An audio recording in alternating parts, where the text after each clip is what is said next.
नमस्कार दोस्तों, आप पढ़ रहे हैं कक्षा 11वीं एनसीईआरटी इंग्लिश, जिसमें आज हम पढ़ेंगे हॉर्नबिल बुक की पहली पोयम आ फोटोग्राफ और इसके 4 इंपॉर्टेंट क्वेश्चन करेंगे। पहला इंपॉर्टेंट क्वेश्चन ये होगा, दूसरा इंपॉर्टेंट क्वेश्चन ये है और तीसरा इंपॉर्टेंट क्वेश्चन ये है और चौथा इंपॉर्टेंट क्वेश्चन ये होगा। तो ध्यान से समझना क्योंकि चारों इंपॉर्टेंट क्वेश्चन हैं। तो शुरू करते हैं। देखिए, पोयम फर्स्ट जो है उसका नाम क्या है? आप फोटोग्राफ। फोटोग्राफ हम फोटो को कहते हैं, मतलब हिंदी में होता है छायाचित्र। और इसकी पोएट कौन है? शर्ली टॉलसन है। ये एक कवियत्री है, लेकिन ध्यान रखना जहां भी कहा गया है इनको कवि कहा गया है। तो यहां जो कवियत्री शर्ली टॉलसन है ये क्या बताती हैं? एक फोटोग्राफ के बारे में बताती हैं।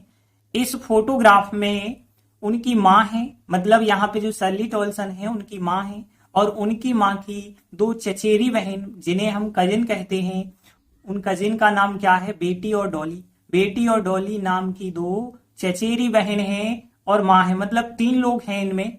और उनके अंकल जो है, अंकल अपने साथ इन तीनों लोगों को ले जाते हैं। कहाँ पे ले जाते हैं? सी हॉलीडे पे, मतलब समुद्र की सैर करने ले जाते हैं। और वहीं पे जो है अंकल फोटो खींच देते हैं। उनमें ये तीनों लड़कियां रहती हैं। और ये कब की बात है? जब यहाँ कवियत्री की माँ केवल 12 वर्ष की हैं।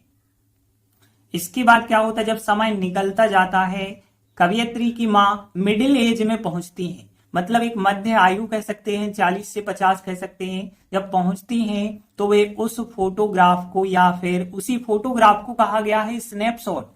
तो स्नैपशॉट को जब वो देखती हैं तो उन्हें हंसी आती है। क्यों आती है हंसी? क्योंकि बेटी और डॉली और उनकी माँ जो है कैसे कैसे कपड़े पहने हुई थी, क्योंकि तब वो बहुत छोटी थी। तो इन सबको देखकर जो है उनकी माँ को हंसी आती है। और अंत में कवियत्री बताती हैं जब उनकी माँ की मृत्यु हो जाती है तो उन्हें बहुत दुख होता है। सौरव का मतलब होता है दुख, उन्हें बहुत दुख होता है। और यह दुख जो है उनके लिए एक बहुत बड़ा लॉस है। लॉस मतलब नुकसान होता है। तो देखिए, पोयम के बारे में हमने थोड़ी सा अभी समझा है, बाकी क्वेश्चन आंसर में देखते चलेंगे। तो देखते हैं, पहला क्वेश्चन है, what does the word cardboard denote? अब देखिए, डिनोट का मतलब होता है दर्शाना। जो कार्डबोर्ड शब्द है, वर्ड का मतलब है शब्द, जो कार्डबोर्ड शब्द है वो डिनोट दर्शाता है। व्हाट मतलब क्या? इन द पोयम मतलब कविता में। तो पोयम में कार्डबोर्ड शब्द क्या दर्शाता है? Why has this word been used? इस शब्द का यूज क्यों हुआ है? यूज मतलब प्रयोग होना, उपयोग होना। तो यहाँ पे देखिए क्वेश्चन क्या पूछा गया, पोयम में कार्डबोर्ड शब्द जो है क्या दर्शाता है, इसका प्रयोग या इसका उपयोग क्यों किया है। ये अथवा में भी पूछा जा सकता है इस प्रकार से। तो देखिए अथवा में कैसे पूछा गया है, what does the cardboard refer to? देखिए, रेफर टू का मतलब भी दर्शाना होता है। तो यहाँ पे जो कार्डबोर्ड शब्द है वो रेफर टू यानी दर्शाता है, और व्हाट मतलब क्या क्या दर्शाता है, और इन द पोयम का मतलब है पोयम में क्या दर्शाता है। तो बताया गया है कि कार्डबोर्ड जो है फोटोग्राफ को ही दर्शाता है, बस अंतर इतना होता है कि जो फोटोग्राफ के पीछे फ्रेम होता है ना, वो सब कार्डबोर्ड कहलाता है। और ये क्यों लगाया जाता है?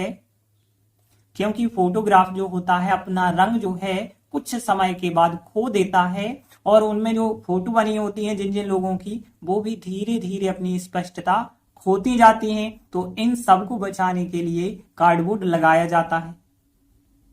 तो देखिए आंसर बताया गया, कार्डबोर्ड केवल फोटोग्राफ के लिए ही दर्शाता है, और इस शब्द का प्रयोग इसलिए किया गया है क्योंकि फोटोग्राफ कुछ समय बाद क्या करता है, अपना रंग खो देता है, और जो भी उसमें छवि बनी होगी, मतलब जितने लोग भी उसमें होंगे, उनकी स्पष्टता भी कम होती जाती है, मतलब होती जाती है। आपने देखा होगा कि कुछ समय बाद, बहुत लंबे समय बाद क्या होता है, जिन जिन लोगों के चित्र बने होते हैं वो धुंधले से होते जाते हैं।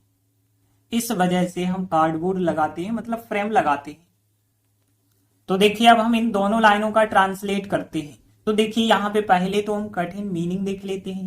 देखिए, रंग को कलर कहते हैं और फिर छवि को इमेज कहा जाता है। तो इमेज यहाँ पे ध्यान रखना, और स्पष्टता यानी क्लैरिटी कहलाती है। तो यहाँ पे आप ध्यान रखेंगे, क्लैरिटी जो होती है स्पष्टता को कहा जाता है, और इमेज मतलब छवि होती है। तो यहाँ पे इमेजेस हो जाएगा, यानी छवियां हो गई, और रंग को कलर कहते हैं। बाकी सभी वर्ड आप लोगों को पता होंगे।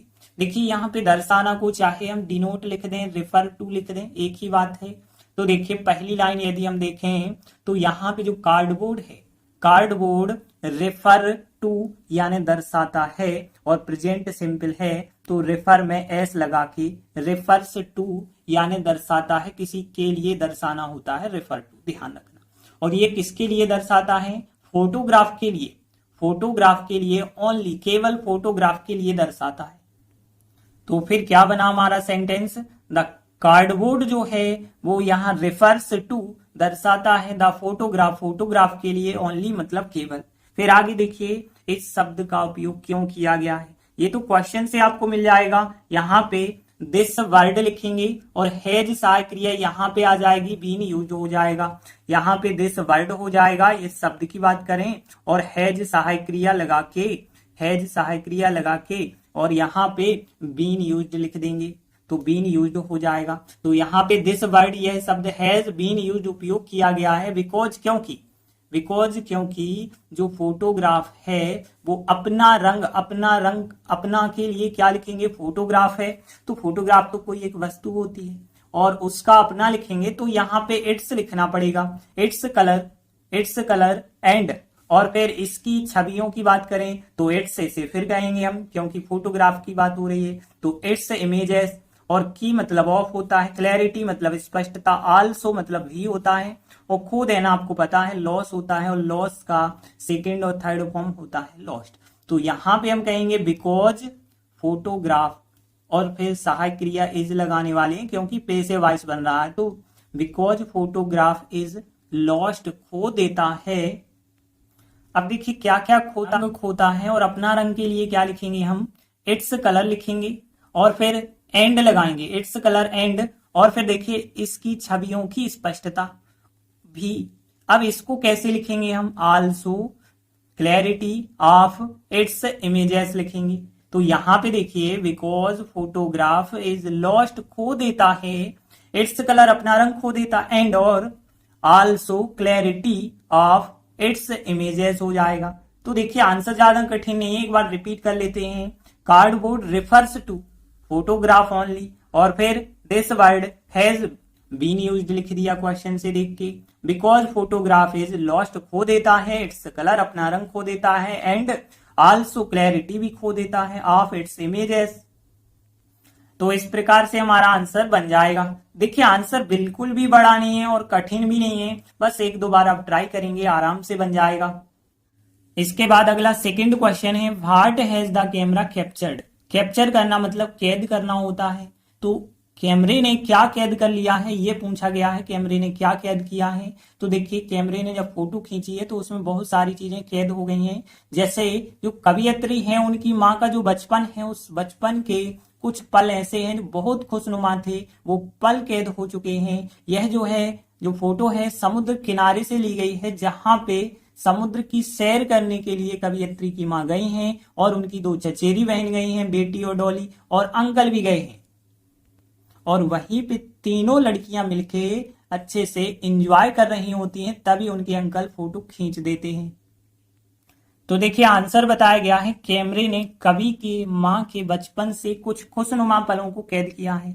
यह एक समुद्र तट से लिया गया दृश्य था, जहां पे वह समुद्र की सैर करने के लिए अपने अंकल एवं अपनी दो चचेरी बहनों बेटी और डॉली के साथ गई थी, और फिर लड़कियां वहां पे पानी में पैडलिंग कर रही थी। पैडलिंग करना मतलब जो होता है पानी में पैर चलाना।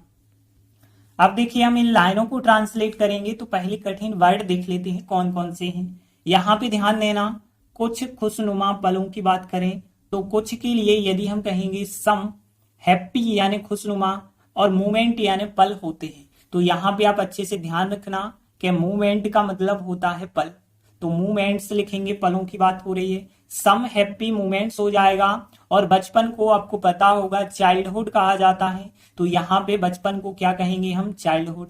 और समुद्र तट को क्या कहा जाता? बीच कहा जाता है, ये तो आपको पता होगा कि बीच का मतलब समुद्र का तट होता है, समुद्र का किनारा होता है। लिया गया, देखिए लिया गया को यहाँ पे टेकन लिखा गया है, टेक लेना होता है, टेकन थर्ड फॉर्म जो होता है उसका मतलब लिया गया। और सीन मतलब होता है दृश्य, ये तो आपको पता होगा, तो सीन हो जाएगा दृश्य के लिए। और फिर चचेरी बहनों को क्या कहते हैं? तो चचेरा भाई हो या चचेरी बहन हो, उसके लिए जो वर्ड है वो कजिन्स से, ध्यान रखना। तो चचेरी बहनों को क्या कहेंगे हम? कजिन्स कहेंगे।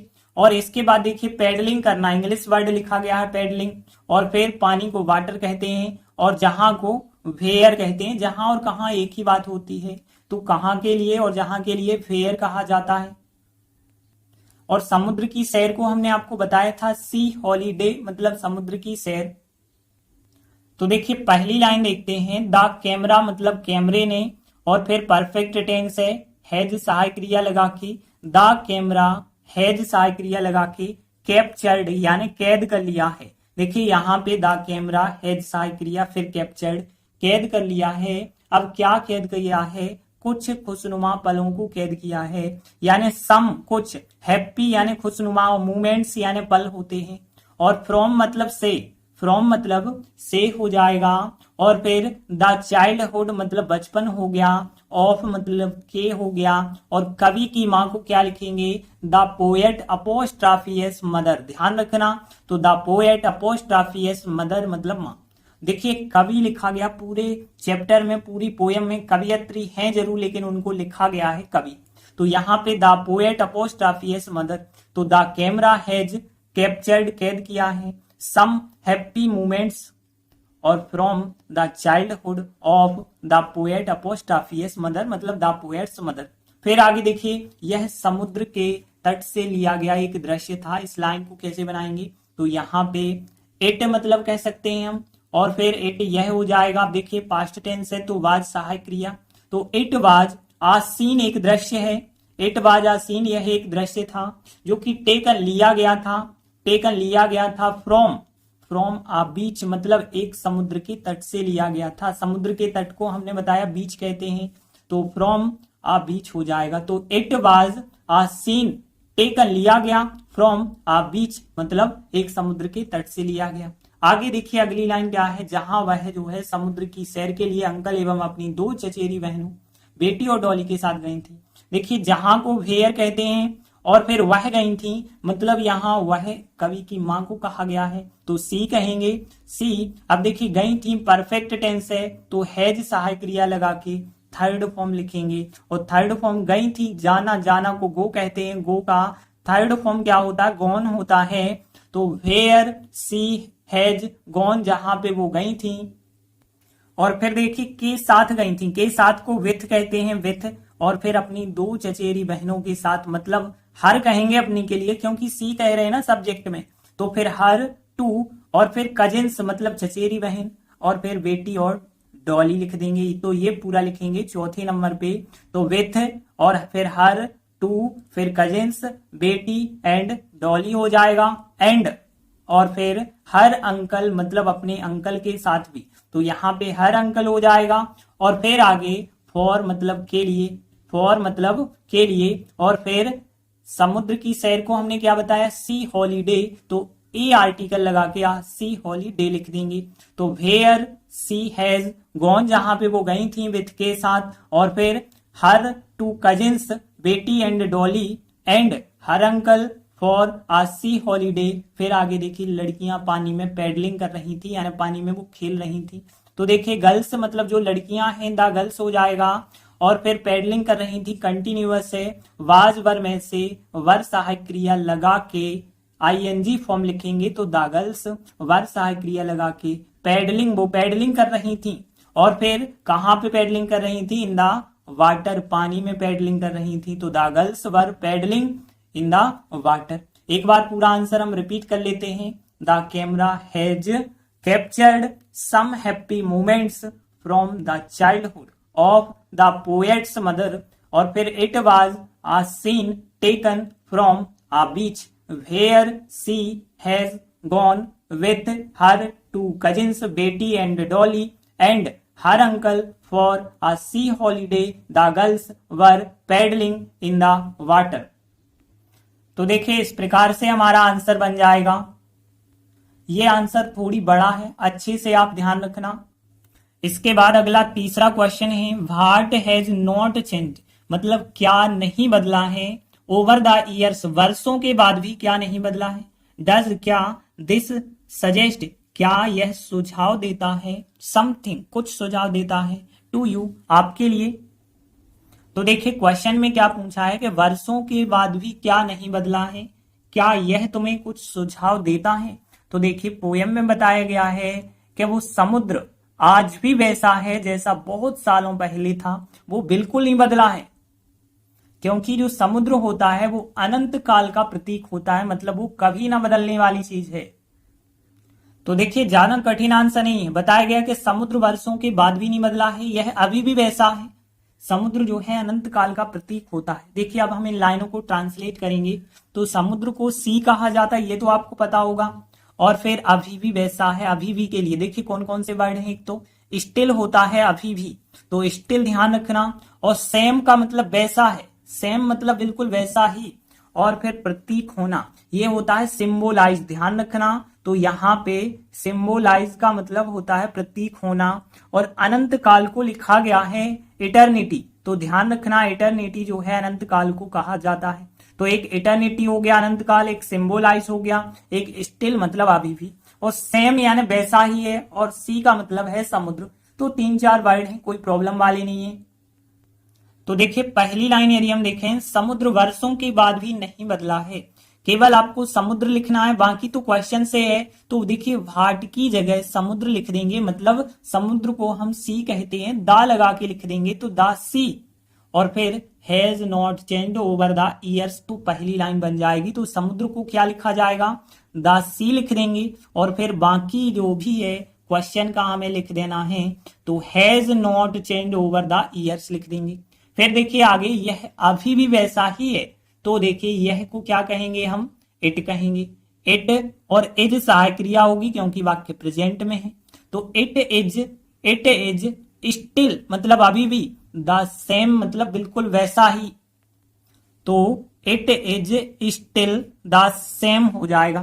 फिर आगे देखिए, समुद्र जो है अनंत काल का प्रतीक होता है, समुद्र को क्या लिखेंगे, द सी मतलब जो समुद्र है, सिंबोलाइज यानी किसी भी चीज का प्रतीक होना, का वर्ड इसी में शामिल होता है, ध्यान रखना। तो सिंबोलाइज लिखेंगे, लेकिन प्रेजेंट सिंपल है तो एस और आ जाएगा सिंबोलाइज।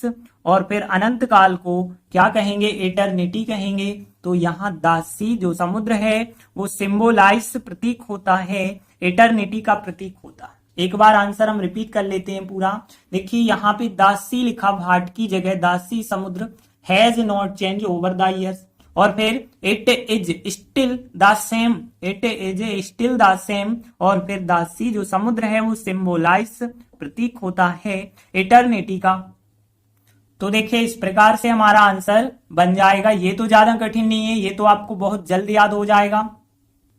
अगला क्वेश्चन देखिए, चौथा क्वेश्चन है, who are the persons. Persons होते हैं व्यक्ति, तो कौन कौन व्यक्ति हैं फोटोग्राफ में, कौन कौन व्यक्ति हैं, ये क्वेश्चन। अथवा में इस प्रकार से भी पूछा जा सकता है, हु आर द 3 गर्ल्स, 3 लड़कियां कौन कौन है इन द फोटोग्राफ, मतलब फोटोग्राफ में जो फोटो है उस फोटोग्राफ में 3 लड़कियां कौन कौन है। तो एक तो है कवि की माँ है, मतलब जो कवियत्री है उनकी माँ है, और उनकी 2 चचेरी बहन बेटी और डॉली हैं।